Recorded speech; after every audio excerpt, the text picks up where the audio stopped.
Hey patrons, welcome back to another tutorial series, and in this series I want to focus on some of the most common techniques I use all of the time for my loose animal watercolour paintings. And so I've got a few real-time clips here and I'm going to be talking about some of the techniques and showing you guys lots of examples of me doing that technique. So the first technique I want to show you is bleeding out colours and applying colours so that they bleed into each other. And so I'm going to be working on a bird in watercolours, and all of the materials that I use for this one are linked below. But when I bleed colours, I like to apply the colour, as you can see, that quite dark area. And then I go in with a clean wet brush and I just tease sort of the end of that colour. And what that does is it really sort of adds that wash of water, but because it's touching those dark watercolours, they can bleed then into that light area. And it gives a really nice soft transition and it gives you really nice bled out colours. And you want to make sure that you're not applying too much water onto the paintbrush to do this. Just make sure that it's nice and wet, but you don't need it dripping, as it's just not going to look as nice. It's probably going to bleed out a bit too much and you won't get that nice bled out effect. So another way that I bleed out colours is I actually apply like washes of watercolour first, very light washes as you can see me do now, and then I go in with other colours, whether that's darker colours or other just like more vibrant colours that I want to add in. And because it's already wet, you can drop in those colours and they will just softly bleed out so you have no harsh edges.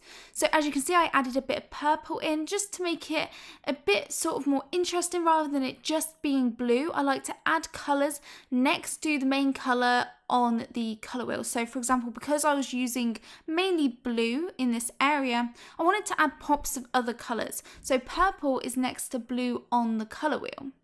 And as you can see now, I am just adding some water and again touching it to the edge of that bird so that you get that little bit of bled out colour. And that's all it is. It's just touching clean water to areas where you've already added the watercolour and it's still wet, and it will just flow because the water will move and it will flow. And so you can just see me now do a few examples of me bleeding out the colours or just dropping colours onto wet watercolour, colour that's not already dry, to get a nice effect. As well as adding colours next to each other on the colour wheel, I also like to drop in some other colours that maybe are like the complementary or opposite colours to the main colour that you've got in that area, just to add a bit of contrast and just something a bit more interesting. So again, one thing that you can do is you can also like drop in little droplets of water, and that will also sort of create this awesome cool effect. As you can see where I just applied that water, now it's got like a light ring of blue around it. It just helps to create interesting effects that help to make your piece look even better. Once again, I'm dropping in more vibrant colours, so this area is quite like a pale brown tone under like the belly, so I want to add little pops of more of a reddy brown as well, something a bit more intense, so that it's not all just really pale. I'll have the majority of it being pale, but then just add in little pops of colour here and there, and because it's already wet, it's easier to drop them in.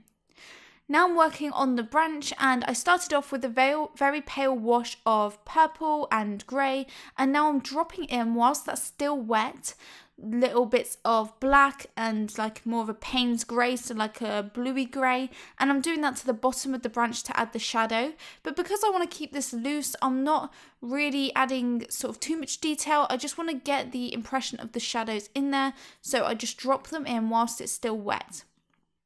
And again, as you can see, I added water and I teased the colour out of the branch just to bleed it out into the areas nearby so that it's not so rigid, just to make it look more loose. Another thing you can do is, if you want to have your colours bleed out, then wet an area and actually just tap the colours in, almost like splatters but kind of bigger drops, and this will again give you that bled out effect. Basically, if the area is wet and you apply more paint to it, you're going to get a bled out effect. The more water you add, the more it's going to bleed and it's going to be harder to control. And if you use less water, it's easier to control where that water bleeds to. Now moving on to splatters. You may know that I love to add splatters in my artwork, and it's actually really easy to do, and it just creates something a little more interesting. And so all that I do to add the splatters is I get my paintbrush, I obviously load it with the paint, and I fling it. I do this little flinging movement and also just lightly tap the back of the paintbrush, and this just deposits little droplets onto the actual paper.